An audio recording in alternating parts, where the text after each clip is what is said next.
तर वैष्णवांचा मेळा म्हणजे आनंदाचा सोहळा। राज्यभरातून अनेक पालख्या पंढरपुरामध्ये दाखल झाल्या आहेत।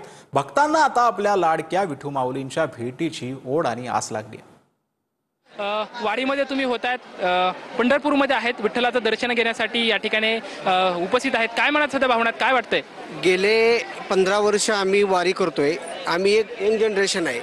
एक 4-5 मुलं असे आहे की आम्ही सगळेजण दर वारीला येतो आणि यातून सगळ्यांनी प्रेरणा घेण्यासारखी आहे की सर्वांनी ते पंढरपूरला येऊन दर्शन घ्यावं आणि हे सगळ्यात अनमोल दिवस राहतोय सगळ्यांसाठी।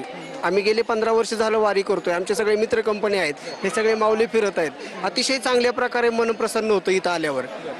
एवढंच मी बोलू इच्छितो। तर वारीच्या वाटेवरती आता तरुणांची सुद्धा संख्या म्हणजे लक्षणीय आहे, तरुण सुद्धा सहभागी होत आहेत। वारीकडून काय शिकावं आणि तरुणांनी वारीमध्ये यावं यासाठी काय संदेश द्याल?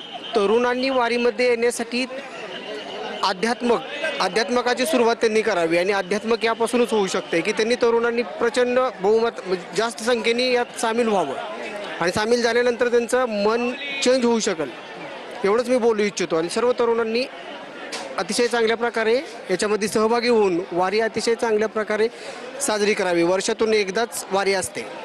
खरं तर आणखी काही तरुण आहेत। खरं तर सध्या पंढरपूरमधलं भक्तिमय विठ्ठुमय असं वातावरण सध्या पंढरपूरमध्ये झालं आहे। प्रत्येकाच्या भक्तीला अगदी उदाहरण आलेलं आहे। तुम्ही सुद्धा या ठिकाणी दाखल झालात, काय मनात भावना आहेत?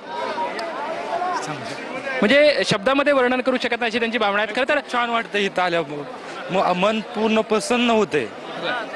आम्ही 13-14 वर्ष झालं येतोय आम्ही मित्र कंपनी सगळे वाटेवरती खूप छान वाटतं। प्रवास खूप चांगला होतो इथं आल्यानंतर। आपण बघू शकतो की वारीच्या वाटेवरचा जो प्रवास आहे तो अगदी खूप छान होतो। वारीच्या वाटेवरती आनंद मिळतो अशी भावना जी आहे ती सध्या सर्व वारकऱ्यांमध्ये या भाविकांमध्ये आपल्याला सध्या पाहायला मिळते। कॅमेरामॅन सुशांत राऊत सोबत लक्ष्मण जाधव, TVN मराठी, पंढरपूर।